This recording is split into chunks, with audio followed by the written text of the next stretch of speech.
HOPE Center family. It is indeed that time to start the conversation for tonight.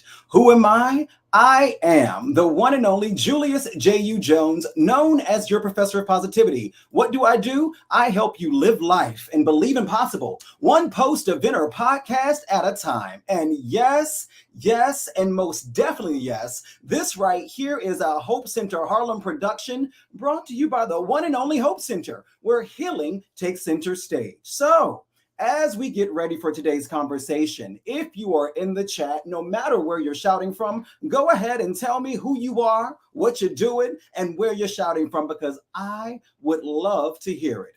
And while we do that, I am so excited, uber excited, to introduce our host for today, our co-host for today. Guess who he is? This person, this magical being, as I always say, is an experienced marketing professional with an established career in the media and entertainment industries and nonprofit sector. He is the vice president of integrated marketing and strategic partnerships for One Solution, a cross-platform division of Urban one of the largest Black-owned and operated media companies in, is it the world, Fred? Where is it? You know what I'm saying? Let's go with the globe. Who's gonna stop me? Who's going to check us, boo? Who's going to check us? Anywho, but this is an amazing conversation. I'm so excited to be with here today. So before we start, let's slow it down a moment. How are you feeling? You know what? I am so glad to be here. Happy Pride Month to you, Julius. I think this is great. I'm so thankful for Dr. Green and her team for seeing this as a great opportunity to gather some voices of the culture to come together and talk about what's most important, not only having a great Pride Month, but doing it in your best mental health. That part, I think, is so important to bring together people, as you said, that have the knowledge, the ability to share information cross generations. Sometimes, we sometimes miss opportunities to give out that great information. And I think this is going to be one of those moments. So let's have a little bit of fun before we go in. There's an event coming up very soon at HOPE Center Harlem. And, HOPE Center is all about giving out that free therapy, 12 sessions. If they need to sign up for free therapy, where do they go? They go to the HOPE Center. And how do they get there? Well, you go to hopecenterharlem.org. Come on. P.S. I literally just put you on the spot and you did that.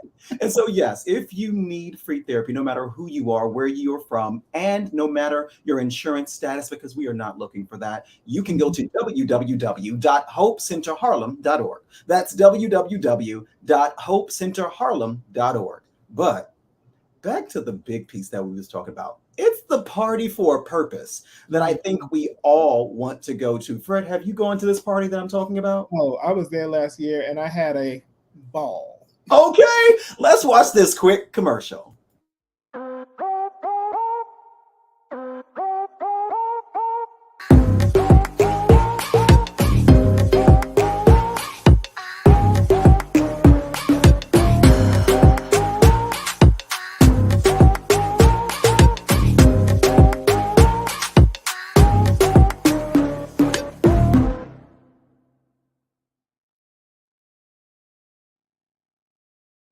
November 2nd, 2024, it is back, the sneaker ball. I'm sitting over here bouncing on my seat. I'm happy. What am I wearing? What am I wearing? Because it's going to be a fit. I remember what you wore last year. It's going to be a fit. Mm-hmm. I mean, we try to step out at FCBC or whatever. You know how we do. But it's important in this moment, Fred, to actually talk about the partners that help us put this amazing event together. Without partners, we would not be here tonight having the conversation that we're about to have. So the partners for tonight are the HOPE Center, where healing takes center stage. FCBCNYC, also known as First Corinthians Baptist Church, Harlem Pride, and Native Son. Oh my God, it's giving excellence, and we love every moment of it. What do you have to say? Yes, sir. No, this couldn't be a more better partnership and a great representation of the people that we've gathered together for. Those are all the organizations that speak to this audience, that are here for them as advocates, as caregivers, as party people, as friends, as key partners, whatever they need to be. So we're grateful to have all of them with us and have that great representation. It's the key for me. So, Fred, what I'm going to do right now is allow you to popcorn introduce the first two people while I pop off the screen, and I'm going to just go ahead and tell you who the first one is. Go. All right. Well, first off, I am so excited to have this young gentleman here with us. We have him down as Dr. Eric Nunez, but we manifested that because he is a licensed clinical master's level social worker and advocate for those who have been marginalized and oppressed, that owns and operates a private practice called Eric the Baddest Therapist. And you can find him on Instagram. It's a follow, y'all. It's a follow. Eric, it is awesome to have you with us. Thank you so much for having me. Happy Tuesday. Happy Tuesday, happy Pride Month. And I'll give a little backstory. I met Eric, when you were just coming to New York, freshman year? 22 years old, almost 10 years ago. 22 years old, and we helped him get into that dorm room like the good gunkles that we are. Much appreciate. I appreciate y'all for that because you guys didn't have to do that. You guys showed up and showed out, which is important. So forever grateful. You are a son of our good Jonathan Lucas. So therefore, when he said Eric's coming, we were like, where does he need to be? What does he need to do? And now we see that manifested into you and what you're bringing to this community. So we are grateful to have you. And we know you're going to liven up this conversation. Thank you. Next up, another exciting person that we have on this panel, Carmen Neely, former New York City School special education teacher, currently serving in many civic capacities, including being a co-chair of the LGBTQ committee of the Mid-Manhattan branch of the NAACP. Yes, we have representation in the NAACP, y'all. She's an active member of Alpha Kappa Alpha Sororities Incorporated, and she is president, CEO, and co-founder of Harlem Pride, which I appreciate so much. You give us a space to enjoy Pride. And when I look around, when I go to a Harlem Pride event, I look around and I see our faces and I see us, I'm just like, I don't know if I need to go down to the village. I'm here at Harlem Pride, and I get all my pride on. So good evening, Carmen. Good evening. Thank you for having me, and happy Pride. Happy Harlem Pride. Yes. Happy Harlem Pride. That's it right there. I'm already excited. We have Carmen, and we have, the universe telling us to say doctor already, even though we're not. We have Eric Nunez in the building. So, Fred, I'll go ahead and introduce these next two persons because this is giving Black excellence, and not just Black excellence. It's giving Black LGBTQIA+ excellence. So let's keep going with the introductions today. Next up, we have a visionary leader in the healthcare policy arena, renowned for driving systematic changes that promote health equity on the global level. He is a senior research fellow at the Center for Urban Equity at Morgan State University. Ladies and gentlemen, and all students of life, no matter how you identify, it's Dr. C. Chauncey Watsons. What's up, man? How you feeling? Happy Tuesday, happy Pride. Happy Tuesday, happy Pride. I mean, you smiling like you're ready to give us some gems today. What you feeling over here? We're in a conversation. We're all about the healing and hope. So hope this is going to be an amazing, as I know it will be, conversation. Come on, hope, and no pun intended. I love all of it. Thank you so much for being here with us tonight. Next up, this person needs no introduction. He is someone that I absolutely love and adore and look up to. And if you know Julius J.U. Jones, if I say that, I wish I could zoom in. It's real. He's a journalist, media executive, stylist. He is a content creator, culture critic, and human rights activist. He is the founder of Native Son, a platform created to inspire and empower Black, gay, and queer men. Ladies, gentlemen, and all students of life, it is Emil Wilberkin. Emil, how are you? Hi, Julius J.U. Jones. How you doing? You know what? I'm popping today. Let's use some new language. I like popping. I like popping. How you feel? And then you know what you left out of my bio, right? What? A member of FCBC. Big purr. Shout outs to First Corinthian Baptist Church located in Harlem, New York, under Senior Pastor Michael A. Wallerin Jr., affectionately known as Pastor Mike. Pastor Mike, PM. I know, how you feeling today? What's up? And how's your week been? My week has been great because I started the week off at church, right? So church was lit on Sunday, and it's been lit. Like one of the, it's one of those Sundays where you're like, this is why I'm a member of FCBC, right? Because the spirit was in the place, and just it's so invigorating. It's so powerful. It's so inclusive. So to start my week off like that, I'm great. I'm great. So it's a lot happening this week with Pride and all the celebrations and honorations and conversations. But I'm happy to be here and happy to be a member of a church that would host this type of conversation and to be this inclusive and loving, live, love, serve. I love it.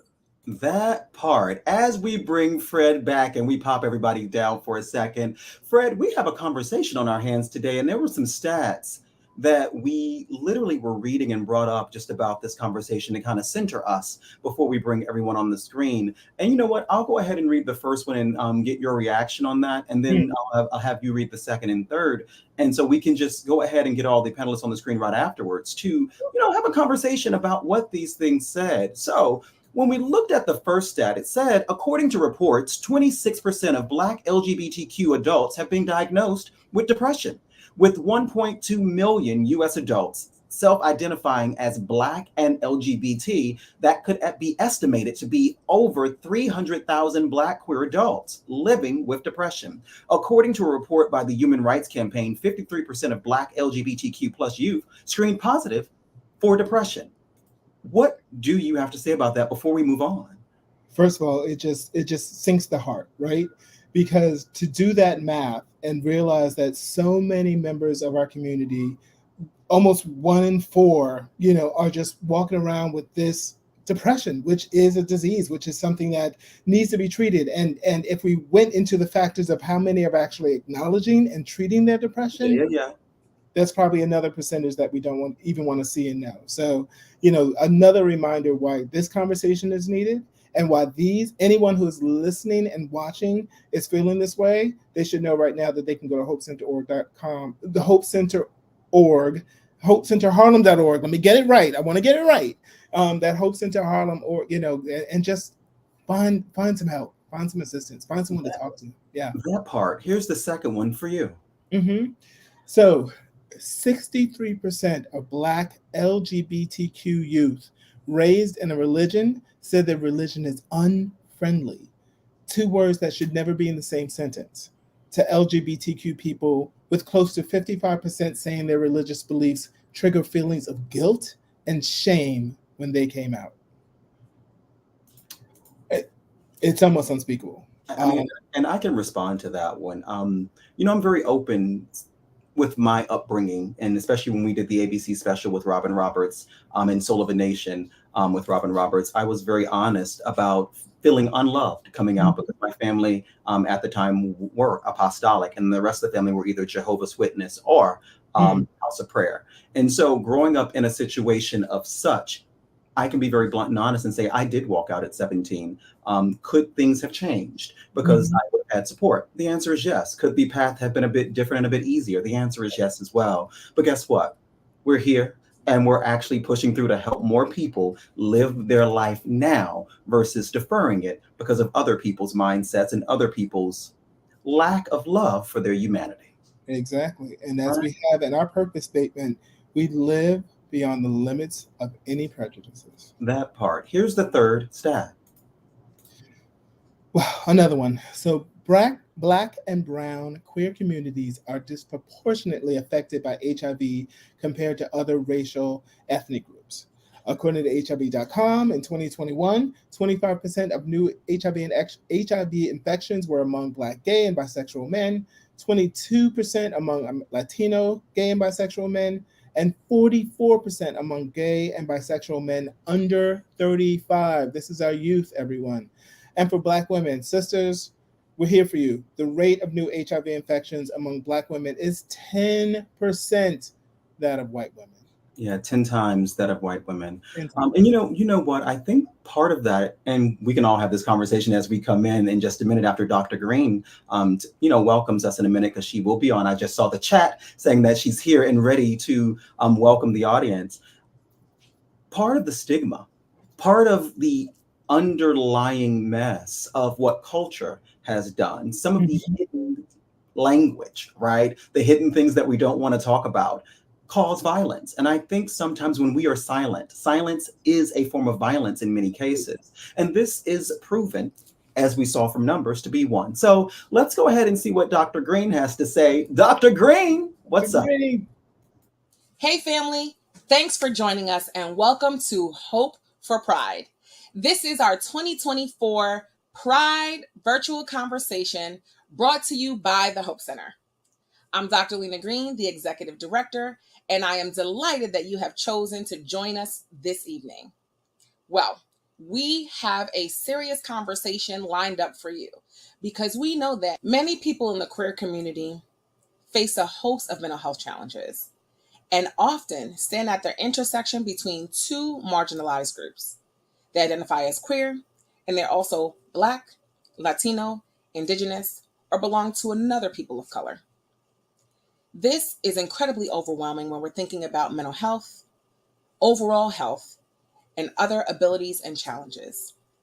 This is why this conversation is so critical, because we want to have a serious conversation about what in particular is facing the queer community and also provide some solutions about how we can tackle this together.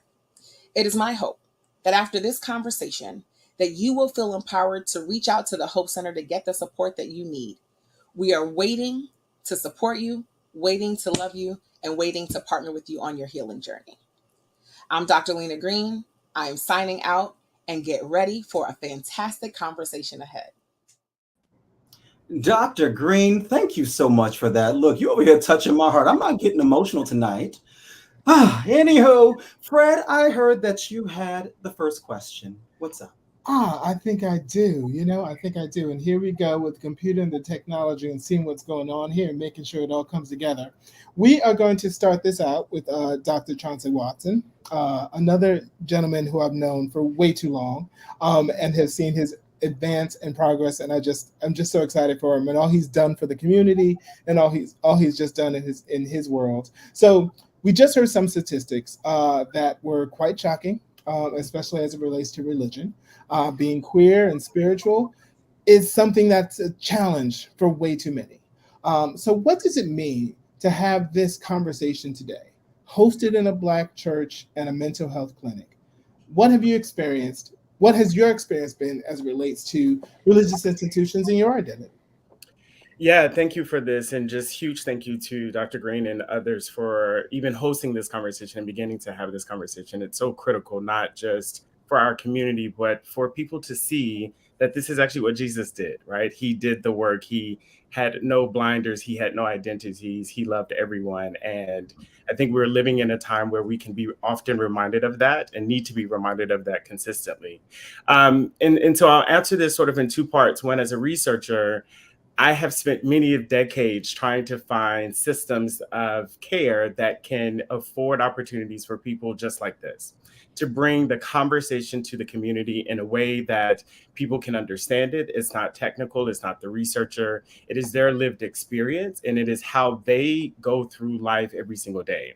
And so to have a space where a religious group, a church, is a Black church, is having a conversation about queer, gay, mental health, and then offers free services, no matter your insurance status, is something that, having done global work, is not seen in the globe, not just in New York, not just in the US, but this is a model that the globe needs to see.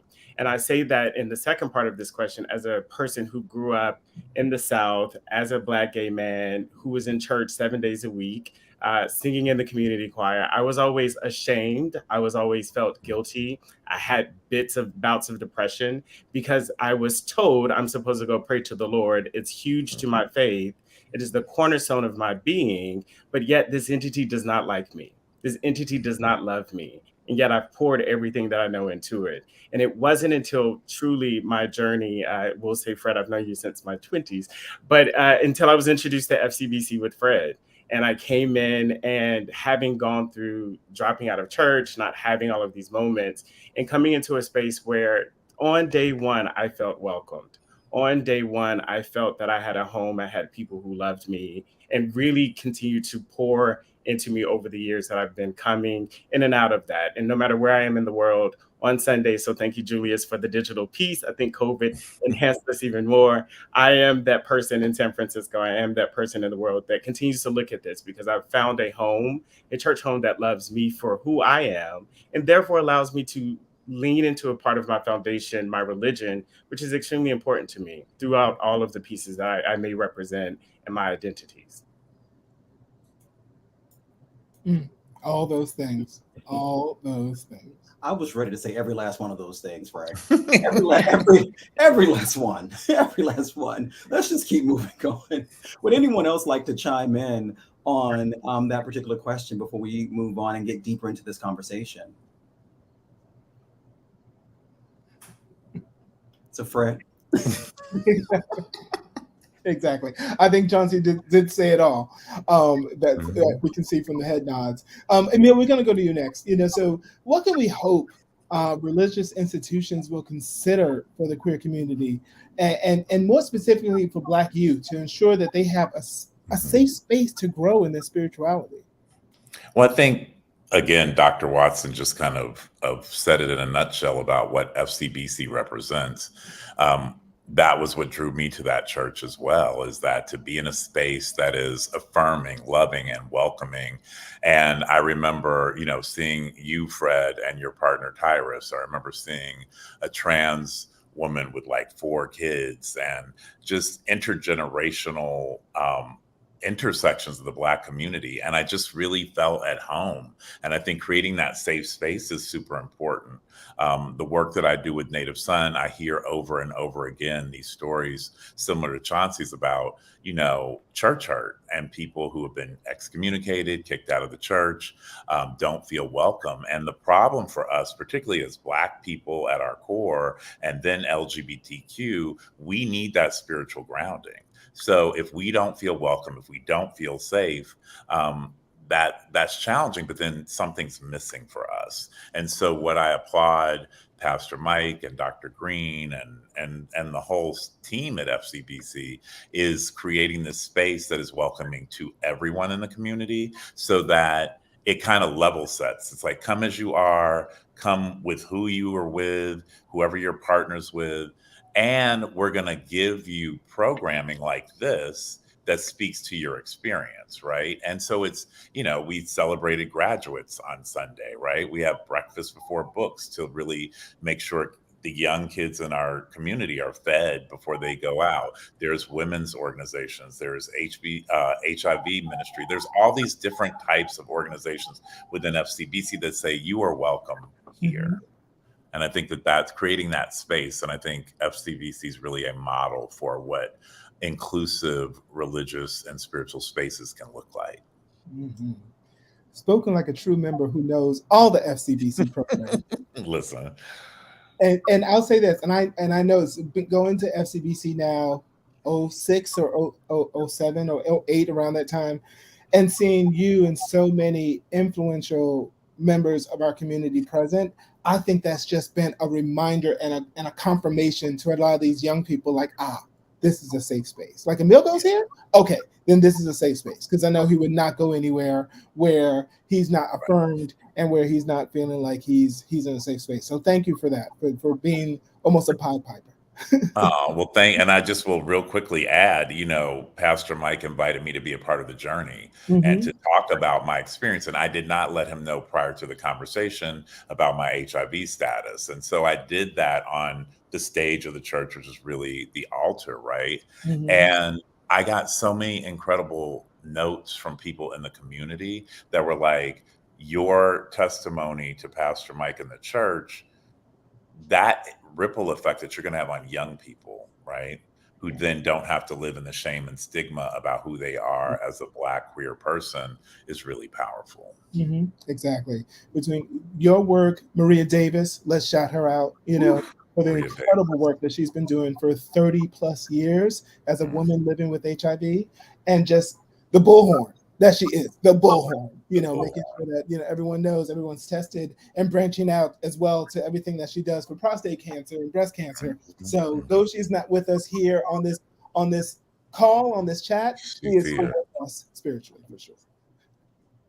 Amen. Exactly. And Fred, while you go on, there's a quote from Dalai Lama, where Dalai Lama once said that accepting others' differences is the first step towards building a more inclusive and compassionate world. And I think what Emil and everyone else is saying right now is that within the faith space, within the Hope Center, within the Dream Center, within Native Son, within Harlem Pride, within all these amazing organizations, what is happening is the breaking down of hidden bias and even hidden bias within.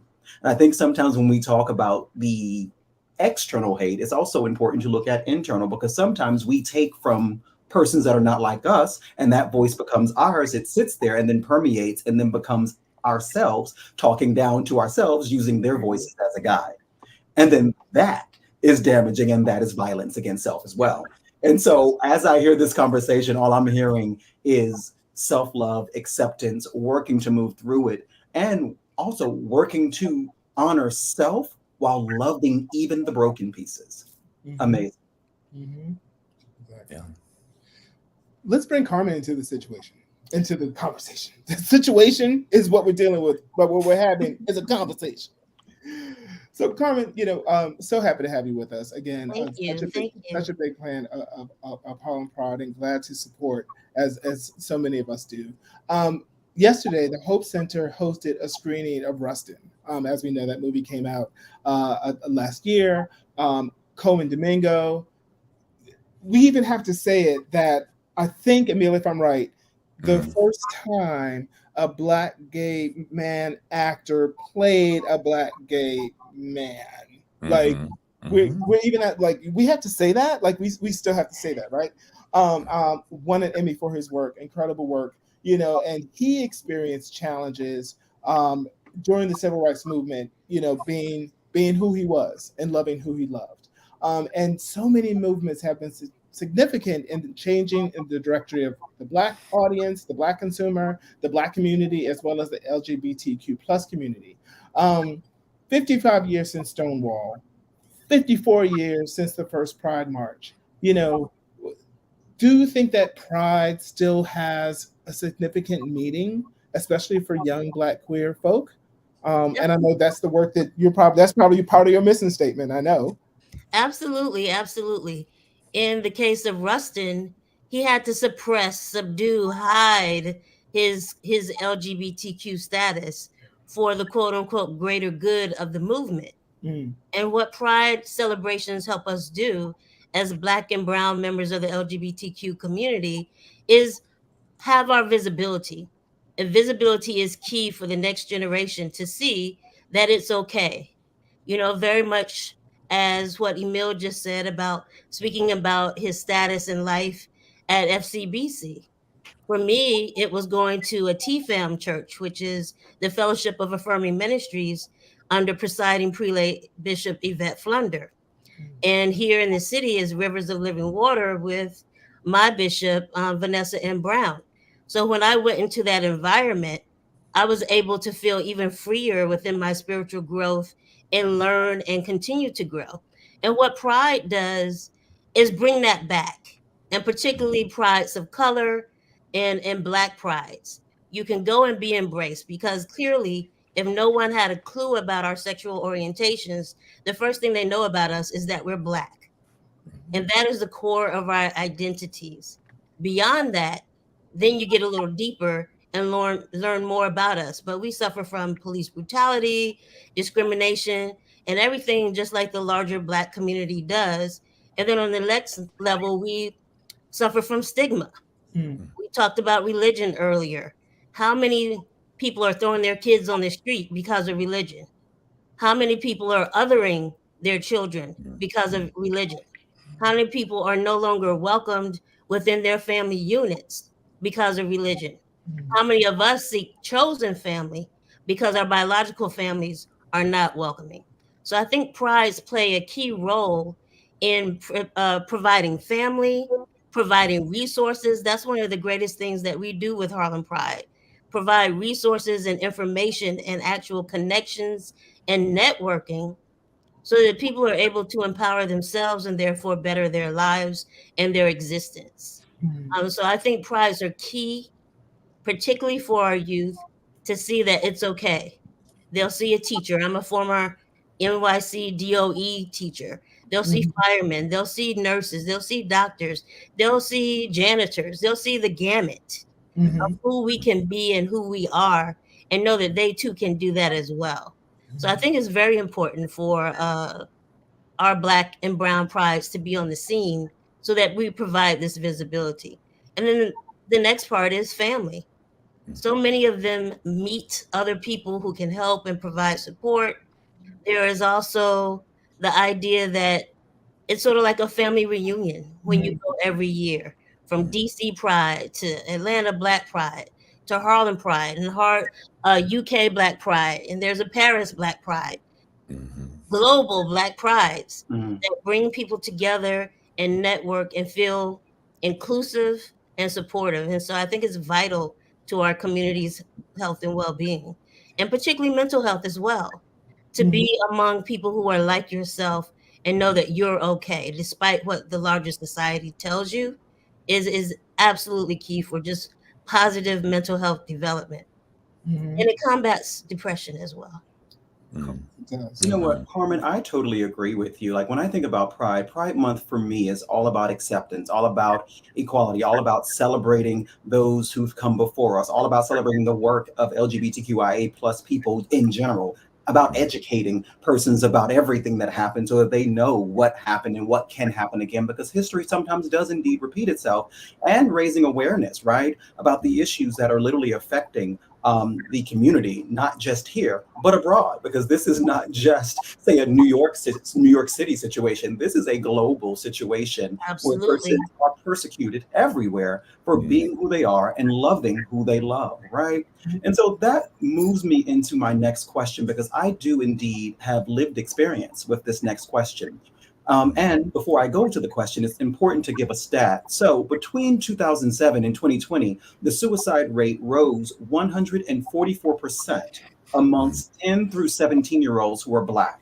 We know that being queer adds a layer of emotional duress in people, especially in certain communities, with a special emphasis on Black and Brown communities.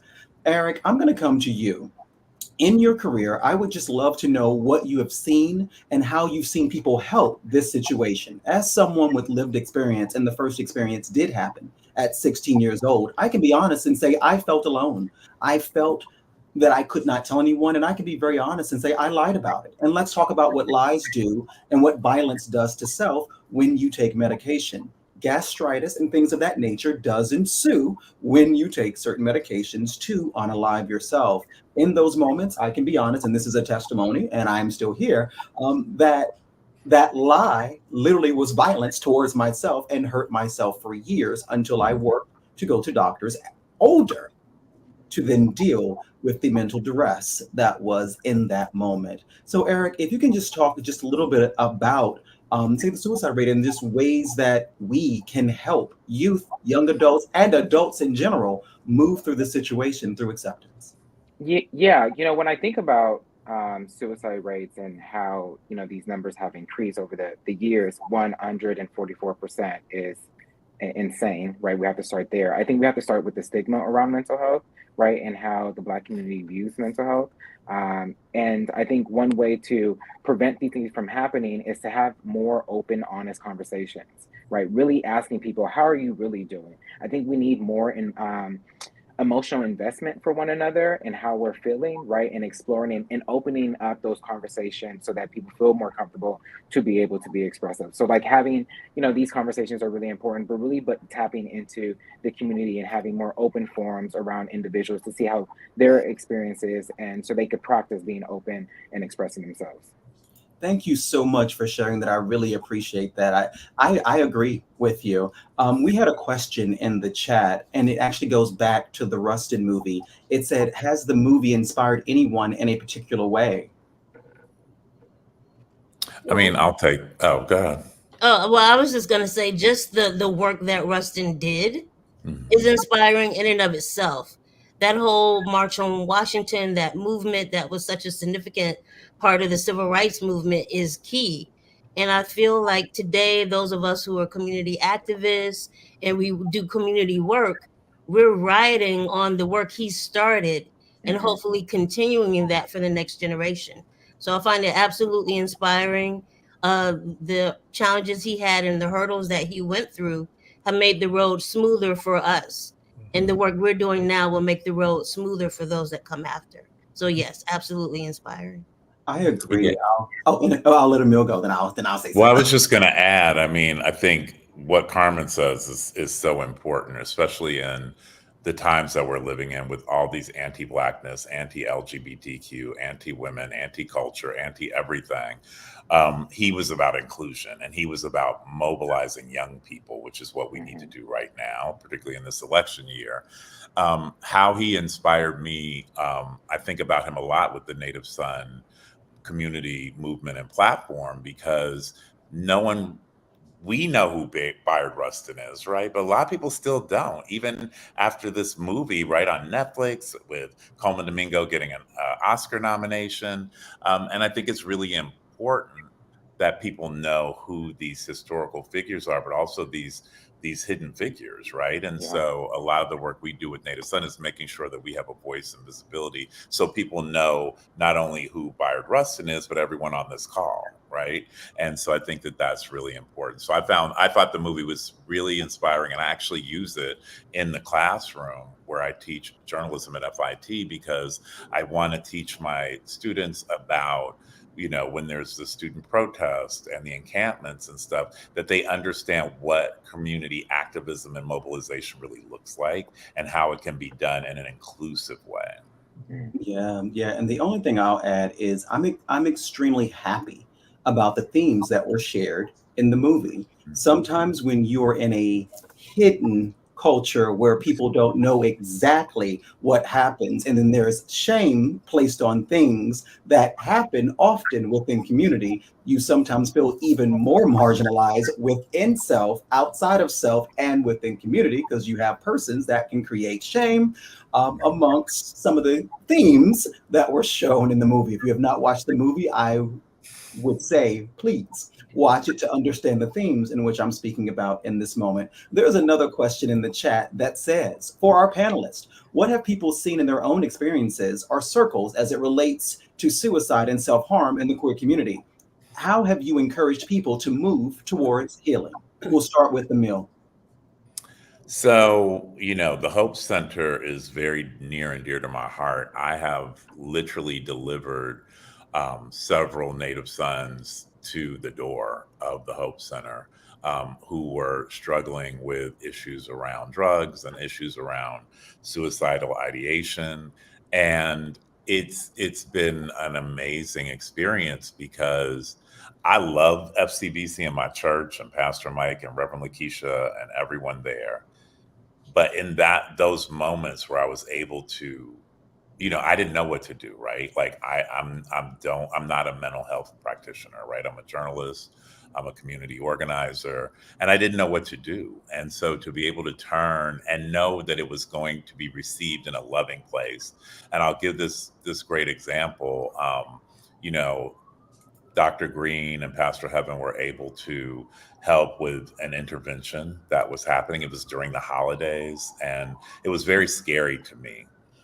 And working through all the stuff, one of the things that Pastor Heaven did, which, sorry for the sirens, y'all, we're in New York, but it was really moving. We prayed for the individual, and then she prayed for me for bringing the individual to them. And that, I was done. I was like, you know what, this is home for me. And I think it's really important to have that loving, safe space that will take care of folks, because we don't normalize mental health conversations. We don't normalize therapy. We don't talk about these things. And there are so many people out there who are walking wounded, right, who need help. And so that's why I applaud the HOPE Center under Dr. Green's leadership of really taking folks in and working with them at whatever level they're at, without judgment, without shame, without stigma. We're going to have this. Thank you so much, Emil. We're going to have the same question for Carmen. Well, as a teacher, I can speak to this very specifically. I taught for 15 and a half years, and the majority of that was between middle school and high school. And I tell you, it is amazing what you run into. I was a special ed teacher, yet I had general ed students who were LGBTQ students begging to be in my class just to get away from colleagues who were anti-LGBT, and very transphobic and homophobic.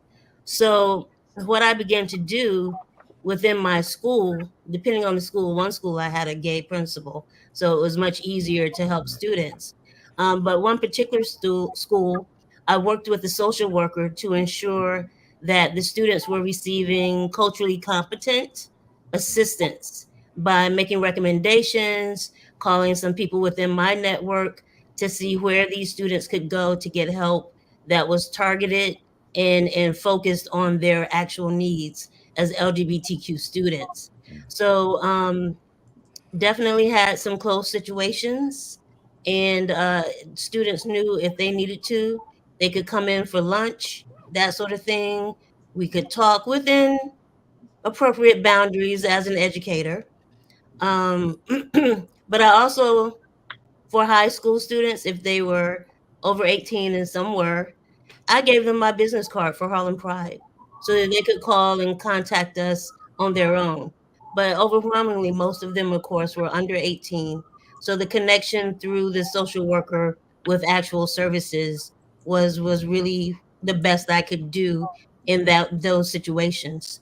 Um, Focusing on the youth and their mental health is absolutely vital. We have such high statistics where, suicide ideation is concerned. And I myself have experienced that.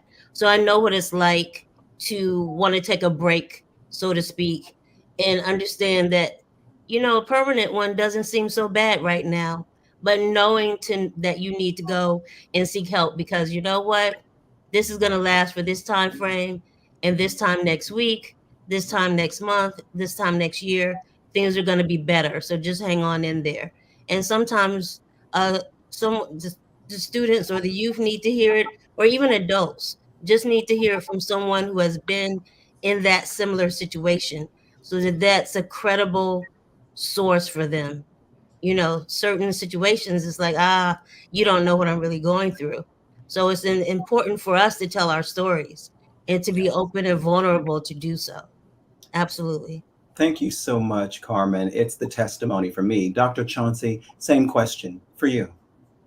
Yeah, I mean, I think both Emil and Carmen have spoken about just sort of the system. And so I'll give the researcher answer here and sort of, I think when we look at the healthcare system and how people access different points, to Carmen's conversation around the trauma that is built up, it's layered, it's an onion. And what's happening here in sort of in each of those stories, what you heard was not only did you have someone that was culturally competent to navigate you through a system, that often if I'm presenting in crisis, I don't know what's next. I don't know where to call. I don't know what numbers. And there's so many different campaigns about it. But I think that is how we communicate support and help is one thing that we can do a better job at as healthcare practitioners. But it's also not just the person that's navigating, but the space in which I get to navigate it, right? Mm-hmm. So again, I'm coming to a church, and often, Emil, I'm going to sort of, in that conversation, I'm sure there was some ambivalence, and that ambivalence was gone because I trust Emil. So Emil's going to take me to a place that's trusting. What you said was you made sure that it was a safe space for them to navigate through the system. So as you're dropping off people, Carmen, you gave your business card to adult appropriate individuals so that they had a conduit. And so I think we've got to do a better job as we're looking to really combat those numbers of not just driving down stigma on the identities, but creating the safe spaces for people to navigate complex systems. And they're going to become much more complex. And now to look at voting, right? Like, how do we make sure that all of this is interconnected? So when we talk about it, I think Fred talked about this at the beginning, live, love, serve. We can love hard here so that we can live great lives. But now we have to also be in service. And that service is to ensuring we protect systems that have been built, such as the HOPE Center in Harlem, that, political influences don't impact that. And often we are these marginalized or hidden figures in all of these different worlds, and people don't have the same problems we do. And so they're thinking when they're making policies and laws are not taking us into consideration. So how do we build that advocacy? And we do that by ensuring people get into the system, get the care that they need, and become whole so that they can become new advocates and champions. Thank you so much for that, Dr. Chauncey. Eric, I'm actually going to shift for you in the sake of time. We just got a question on FCBC's YouTube, and that question said to the panelists, who do you go to when you need to be affirmed? So, Eric, we're going to give that question to you so that you can tell the person watching YouTube, who do you go to when you need to be affirmed? As a therapist, I go to my therapist to be affirmed, right? So I got to make sure that I'm tapping into my therapy, but also to be affirmed, I go to my support group, my community, right? I have a loving community around me, and I go to them to affirm me and my identity. Thank you so much. And Fred, I'm going to give that to you as well. Who do you go to be affirmed? I'm going to take you to get churchy. I go to the rock, the rock of my salvation. I honestly have to say, like, whenever I feel as though I'm not too sure, older Black gay man, I'm like, am I good? It's just like, I step in church on Sunday. I see friends. I see fellow faces. I see community members. I'll give you a little quick story. I was a couple of Sundays ago, we're headed, I'll do a plug. We're headed for the Iron Sharpen Iron. The men's retreat's coming up, doing at the table. And a gentleman who I haven't met before, but I'm sure with spirits connecting, he comes up and he says, oh, so the men's retreat is coming up. He's like, this is my first time here. I'm so excited. I was like, okay, great. Here's some information. Please consider it. I know it's your first time, but it's really for everyone. You'll meet friends. You'll find yourself like, coming away with a whole new set of friends. And he looks at me and says, I'm so glad I've come here. Like, I was looking for an affirming church, and I think I found it. Mm-hmm. And I was like, there's our spirits just, connecting. And I was just like, yes, you have, and I was just like, I'm so glad you're here too. And I think that just that moment right there just brings it. And when there's a text chain with the fellas, when we're checking in with each other, besides from, cracking jokes all the time, when we just kind of have a moment, when I can share a word that came from the pulpit and share it with them, and they can share back, all those kind of things just really get you through the day, get you through the morning, get you through the hour. I love that. Helen Keller once said, and if you know the professor of positivity, he always has a quote. But anyway, Helen Keller once said, alone we do so little. I can't even talk right now, but alone we do so little, together we can do so much. And I think that is where the affirmation comes. It's all about the togetherness. It's all about being in community. And it's all about literally finding that place that loves you as you are and not as they want you to be. Hear that? Repeat that later on to yourself, and we'll move on to the next question for the sake of time. So I'm going to just dig a bit. There is a proliferation of corporate presence doing Pride. And this corporate presence, as you know, is built with thousands of ad campaigns, thousands of shirts, thousands of flags, etc., to event sponsorships, to media buys, to brands. We can go down the list of what is being sold and how much is being made in this moment. So the question that I have right now is this a sign of continued progress in mainstream acceptance, or is it just the brand chasing what they call, or what we call, the pink dollar, or is it both? Dr. Chauncey? So I'm a bit biased in this conversation, but I'll say, I think it depends on the person and or organization. But what I'll offer is a telltale solution, which is have people show you the dollar. Where are you spending this money? So if you're going to come in just this 1 month and on, May 31st, you have no pride flag, there's no inclusion in your organization, and people are scared to speak up, you do all of the flags, June 1st through 30th, and then July 1, you go elsewhere. Maybe not the right company, right? Your intentions are there. And I think that is just going back to that advocacy. We have to hold a lot of organizations more accountable with what they're doing with the dollars that they're spending and collecting from us. And I just recently got a finance project that I'm looking at through my research, which is really that same question. How are we creating these systems so that it is sustained diversity and inclusion? That's diversity and inclusion, not the programs, not the sort of one-off or the checks that people are doing. It's how do you build your system so that you've got people of the community working your events. You have vendors who are ensuring that they are also minority-based vendors to do all of the swag that you're creating for this. So it's a way to hold people a bit more accountable than I think we're doing. And it goes back to how it started as Pride. It started out as a riot, so we've got to bring back that urgency. And I think as we're having more of these conversations, we'll build that advocacy up a great deal as well. Got it. We'll also go to Carmen for this question. Carmen. Yes. So I'll answer what I think generally, and then specifically as a Pride organizer. So generally, I definitely think it's a bit of both, right? It's cool. It's the in thing. Look at us. We're progressive. Yada yada yada. But as a Pride organizer, we have our own internal checklist. And if you don't make that checklist, we don't want your money. Not all money is good money. And, it's not like we're breaking the bank over here for our smaller Black and brown prides compared to mainstream prides.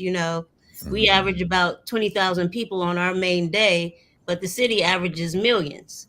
So even so, we think it's valuable to our mission to make sure that the money we receive is actually coming from organizations that are fulfilling their promises, showing that year round they're good stewards to our community. So that's my answer for that. In that there are definitely certain things we don't accept. We don't accept alcohol sponsors. We did our very first year, and we have not done so before, because we talk about health and wellness and what we want our communities to learn from the examples we set. We also don't accept soda. We have a whole epidemic of obesity and diabetes and heart disease, et cetera, et cetera. So those are just two things. I could go down the list, but I don't want to alienate some people that might have the Listen. back door. We'll just evaluate you as you come. But That's right. again, not all money is good money. And so other organizations are free to do what they will, and they have their reasons for doing it, and I'm not knocking it. But as they say, for me and my house, we don't play that. So it varies, but generally speaking, I definitely think there are companies that just jump on the bandwagon to get the sales, and then the rest of the year you don't hear anything. You don't see any programs. You don't see them on any DEI list for companies that are doing well. But here comes June 1st, boy. They got the colors and they have merchandise. And that's what I call it, the colors and the merchandise, because that's all they really want is more sales during that month. So they're going to ride on whatever bandwagon is up next. Thank you so much for that, Carmen. As we come down to time, we're going to go about 5 to 6 minutes over. So I'm going to have one person answer this question. Fred has a question, and then we'll close out with final words. So, Emil, this question is actually for you. The question says, do you have any advice navigating life as a queer Christian when you had churches all of your life telling you that it was impossible to be? Well, I think, so here's what I would say. I definitely had struggles and challenges when I came into my gayness and when I came out, and trying to reconcile how I did not feel seen, heard, or respected within different churches. And I went to different churches, right? I was looking for that. I was on a journey. I grew up in a very Christian household, so that was important to who I was as a Black person, as a queer person, as just a human.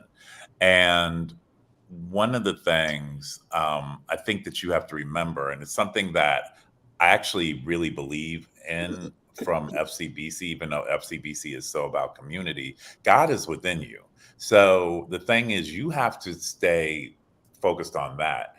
You can read the word, you can pray, you can meditate, you have all of that with you. God is always with you.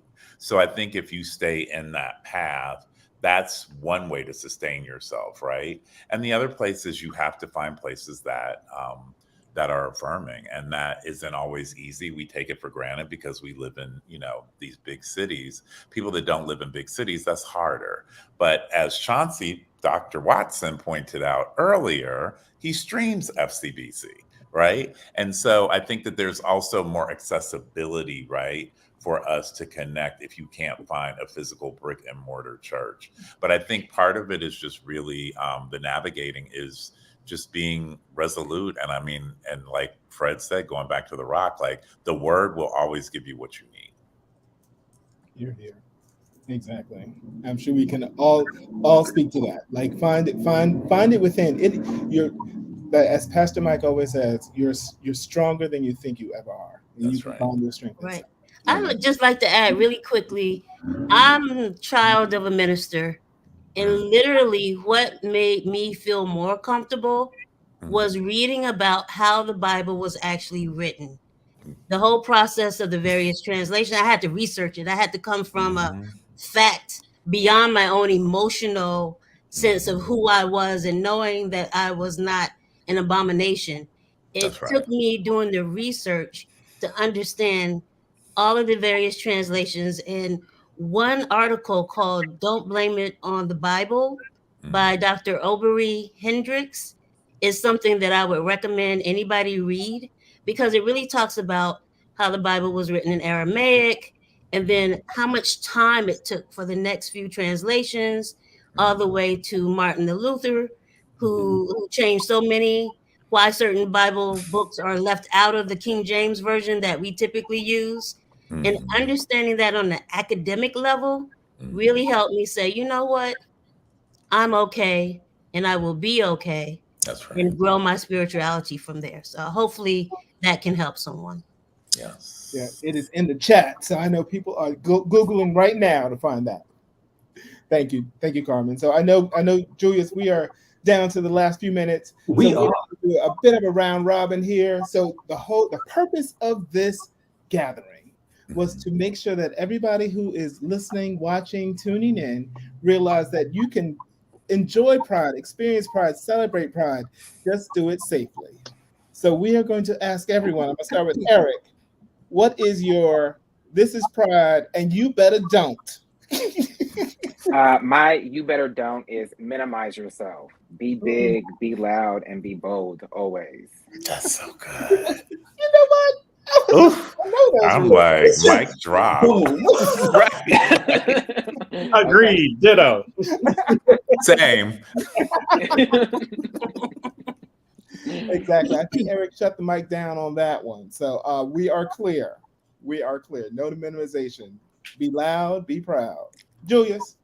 I love that. And as we say, thank you so much to each of our persons, from Dr. Chauncey to Eric to Emil and to Carmen. I am so excited that we had this conversation, Fred. Like, this was absolutely insane. And as we close, you know me, I love a good quote. There's a quote by an unknown author that said, you can be happy and still want to improve. You can be happy and still want to be healthier, smarter, more generous, more compassionate, because happiness isn't about complacency. It's about knowing you are enough. And so as we move out today from this amazing conversation, I want each of you to remember that you are enough, you are worthy, you are magical, and you are everything that the world needs. Just because they don't like your tea does not mean that you're any less of good tea steeped for someone else that can see your magic, right? Anywho, as we move forward, I want to say thank you once again to our sponsors and our partners, which are HOPE Center Harlem, FCBCNYC, Harlem Pride, and Native Son. Fred, we had a great conversation. It's giving part 2. It's I'm saying if we had another hour. Okay, it's giving part 2. I am so excited for everything that happened tonight. Fred, thank you so much for joining us. Thank you for your leadership, and thank you for everything you do for the FCBC community. And you know how we said at FCBC, we love you, we love you, we love you. Appreciate you, Julius. Have All a great right. night. See you Sunday for Sunday Pride. And look, and I have to actually say that. So as we close out today, let's rewind. Friday is Pop Up for Pride. So check out Hope Center's Instagram to learn more about that. Also, Sunday is Pride Sunday at First Corinthian Baptist Church located in Harlem. And during Pride Sunday at FCBC, there'll be a special closeout Pride with Style with the Hope Center. Why? Because we can. What are we going to do? We're going to have a 360 photo booth and so many extras just so that you can feel the love from us to you. Why? Because the Hope Center is where healing takes center stage. I am Julius J.U. Jones signing out saying, I love you. I love you for who you are. And I love us for where we're going. Until next time, happy Pride.